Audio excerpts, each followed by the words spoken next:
Assalamualaikum warahmatullahi wabarakatuh. Alhamdulillahilladzi ja'ilun fil ardi khalifah. Wassalatu wassalamu ala khairil bariyah wa ala alihi wa ashabihi dzawin nufusi zakiyah. Amma ba'du. Yang terhormat Bapak dosen pengampu mata kuliah Manajemen dan Administrasi Pendidikan, Bapak Dr. Haji Tamsikudin MPD, yang kami hormati rekan-rekan seperjuangan MPIB, mahasiswa UIN Cyber Syekh Nurjati Cirebon. Baik, langsung saja. Perkenalkan, kami dari kelompok 10 yang beranggotakan 2 orang, di antaranya satu Bapak Tri Kuncoro Panci Murtanto dan yang kedua adalah Taufik Hidayat atau saya sendiri. Baik, saya sendiri sebagai moderator. Maka dari itu, untuk mengefektifkan waktu sebelum melanjut beranjak ke pembahasan, yang akan dibahas materi kali ini adalah manajemen humas.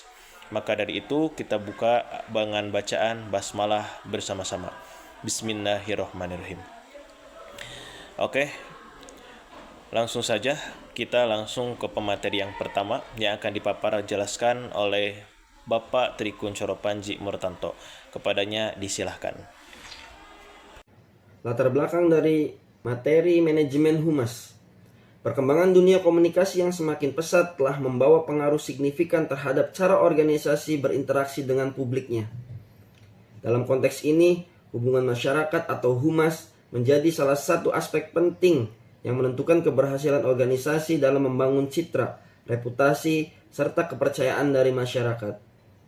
Humas tidak hanya bertugas menyebarkan informasi, tapi juga bertanggung jawab untuk menjembatani kepentingan organisasi dengan publik internal maupun eksternal, agar tercipta hubungan yang harmonis. Oleh karena itu, kebutuhan akan manajemen humas yang baik semakin meningkat, seiring dengan kompleksitas tantangan komunikasi di era modern. Manajemen humas berperan sebagai proses terencana yang mencakup perencanaan, pelaksanaan, hingga evaluasi kegiatan komunikasi organisasi. Dalam menjalankan fungsinya, humas harus mampu membaca kondisi publik, memahami dinamika sosial, serta merespon isu-isu yang berkembang dengan cepat. Organisasi yang memiliki sistem manajemen humas yang efektif akan lebih siap menghadapi perubahan lingkungan, mengatasi krisis komunikasi, dan menjaga stabilitas reputasi di hadapan publik. Seiring dengan hadirnya teknologi digital dan media sosial, tantangan humas menjadi semakin kompleks. Informasi dapat menyebar dengan sangat cepat, opini publik mudah terbentuk, dan potensi terjadinya krisis komunikasi semakin besar. Hal ini menuntut praktisi humas untuk mampu beradaptasi, inovatif, serta responsif dalam menyelesaikan berbagai permasalahan komunikasi. Oleh sebab itu, pemahaman mendalam mengenai manajemen humas menjadi suatu yang sangat penting untuk dipelajari, agar organisasi mampu bertahan dan menjaga kepercayaan publik di tengah dinamika komunikasi yang cepat berubah.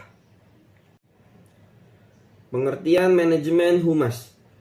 Manajemen humas atau Public Relation Management adalah proses strategis dalam mengelola hubungan antar organisasi dengan publik-publiknya, dengan tujuan membangun dan menjaga reputasi, menciptakan pemahaman, serta memperkuat kepercayaan. Secara terminologis, manajemen sendiri diartikan sebagai mengurus, mengatur, melaksanakan, dan mengelola sumber daya termasuk manusia dan informasi untuk mencapai tujuan tertentu. Dalam konteks humas, hal ini berarti kegiatan humas bukan hanya reaktif, tetapi harus dilakukan secara terstruktur dan berkesinambungan. Lebih lanjut, manajemen humas mencakup unsur seni dan ilmu. Seni karena membutuhkan kreativitas dalam merancang pesan dan interaksi publik, dan ilmu karena harus berdasarkan analisis, perencanaan strategis, serta evaluasi. Ini menegaskan bahwa humas bukan sekedar menyampaikan press release, tetapi manajemen hubungan yang mendalam.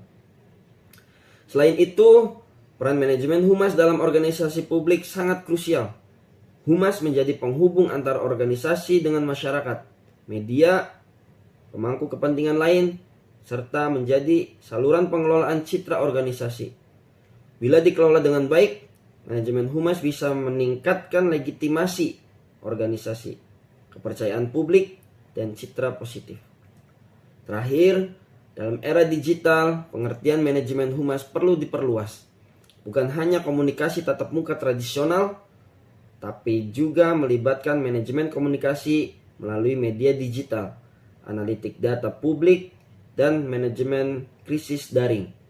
Karena setiap keputusan dan tindakan organisasi bisa cepat tersebar melalui platform digital, maka manajemen humas harus adaptif terhadap perubahan landscape komunikasi. Strategi dan program humas. Strategi humas adalah rencana jangka panjang bagaimana humas akan membangun citra, reputasi, dan hubungan dengan publik.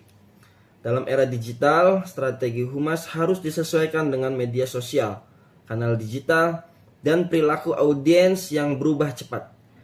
Penelitian strategi efektif dalam manajemen hubungan masyarakat di era digital menyoroti bahwa penggunaan media sosial, pembuatan konten berkualitas, dan transparansi komunikasi adalah elemen kunci dari strategi humas digital.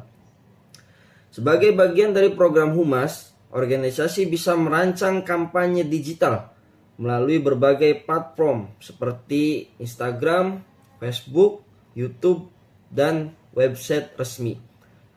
Strategi seperti ini menunjukkan pentingnya kanal digital sebagai bagian inti dari program humas modern.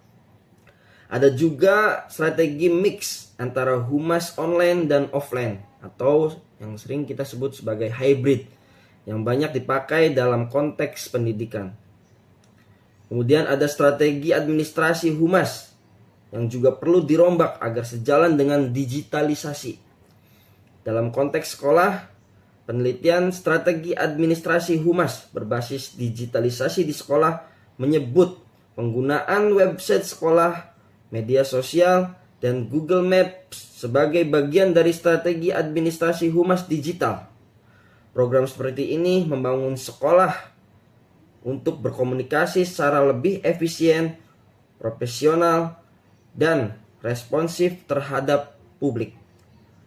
Selain itu, strategi humas juga harus mencakup manajemen krisis digital, storytelling, dan kolaborasi dengan influencer atau pemangku kepentingan eksternal.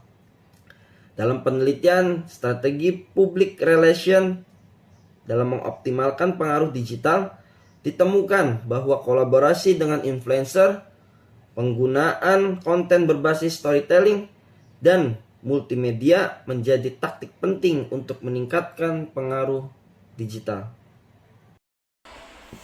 Oke, terima kasih. Masih menyambung penjelasan yang telah Pak Panji jelaskan. Penjelasan berikutnya adalah mengenai implementasi manajemen humas pada organisasi. Perlu diketahui bahwasanya implementasi manajemen humas itu berarti mewujudkan strategi dan program humas dalam aktivitas nyata.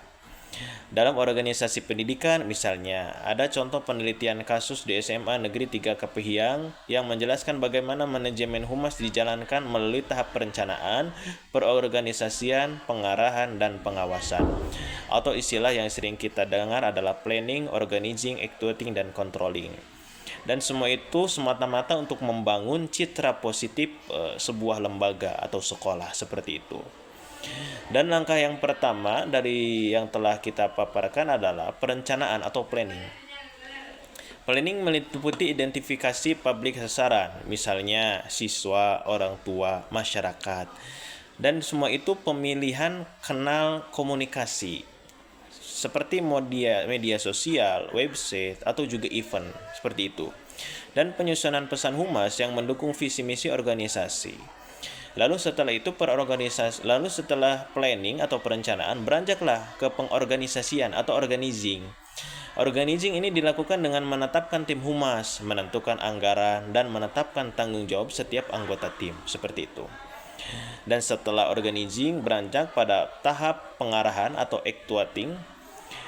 Pada penjelasan ini adalah humas melaksanakan kegiatan seperti publikasi konten digital, event offline, pertemuan stakeholder, dan kegiatan branding yang lainnya. Misalnya, humas bisa mengorganisir webinar, open house sekolah, kegiatan sekolah, atau kampanye media sosial. Implementasi ini harus konsisten dan melibatkan berbagai elemen organisasi agar pesan humas tersampaikan dengan efektif, seperti itu. Lalu setelah planning, organizing, dan juga actuating, maka beranjaklah pada tahap yang berikutnya, ya tahap pengawasan atau controlling.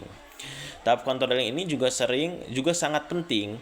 Humas harus mengevaluasi efektivitas program berdasarkan metrik seperti engagement media sosial, jumlah peserta event, feedback publik, dan media coverage. Evaluasi terus-menerus memungkinkan humas mengukur keberhasilan strategi dan menyesuaikan program jika diperlukan. Seperti itu.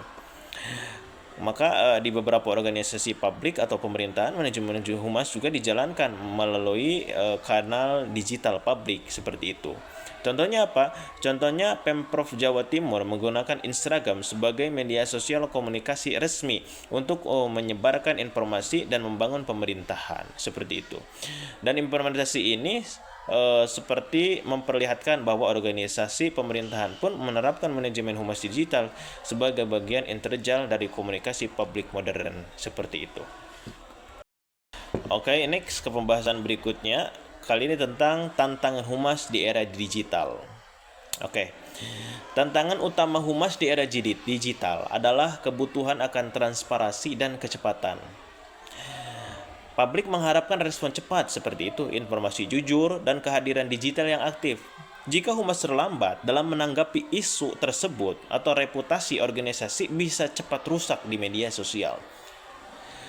Selain itu pula, ada tantangan etika dan privasi dalam strategi komunikasi humas di era digital. Disebutkan bahwa praktisi humas harus mempertimbangkan aspek etika seperti penggunaan baik data, kecerdasan buatan atau IA seperti itu, dan analisis data publik agar tidak melanggar privasi. Maka penggunaan data publik memang bisa meningkatkan efektivitas kampanye humas, tetapi juga rentan terhadap penyalahgunaan jika tidak dikelola dengan etika yang kuat seperti itu. Maka tantangan lain adalah pengelolaan krisis digital, ialah isu yang viral bisa muncul tiba-tiba di media sosial, dan humas harap siap menghadapi krisis citra dalam hitungan jam. Begitu cepatnya.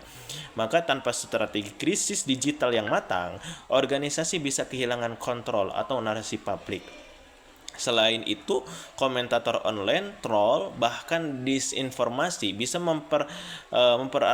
memperkeruh situasi jika tidak dikelola dengan baik seperti itu.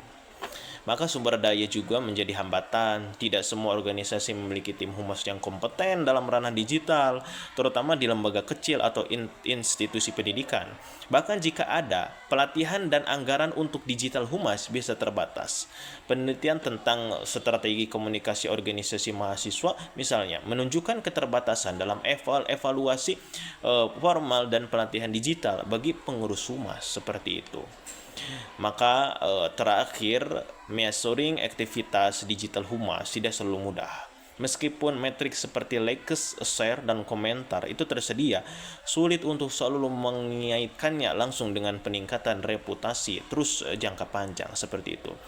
Maka humas harus menggabungkan data kuantitatif dengan data kualitatif sebagai survei persepsi publik seperti itu, untuk benar-benar memahami dampak program mereka. Mungkin itu penjelasan yang dapat kami jelaskan dalam penjelasan yang terakhir kali ini. Mungkin nanti berlanjut ke kesimpulan. Terima kasih. Oke, alhamdulillahirrabbilalamin. Berbagai macam penjelasan materi manajemen humas telah kami paparkan, dari mulai materi pertama dan kedua disampaikan oleh Pak Panji, dan materi ketiga keempat berikut kesimpulan disampaikan oleh saya sendiri, Taufik Hidayat. Mungkin kurang lebihnya segitu yang dapat disampaikan, kurang lebihnya mohon dimaafkan. Wallahu muwaffiq ila aqwamit thoriq. Wassalamualaikum warahmatullahi wabarakatuh.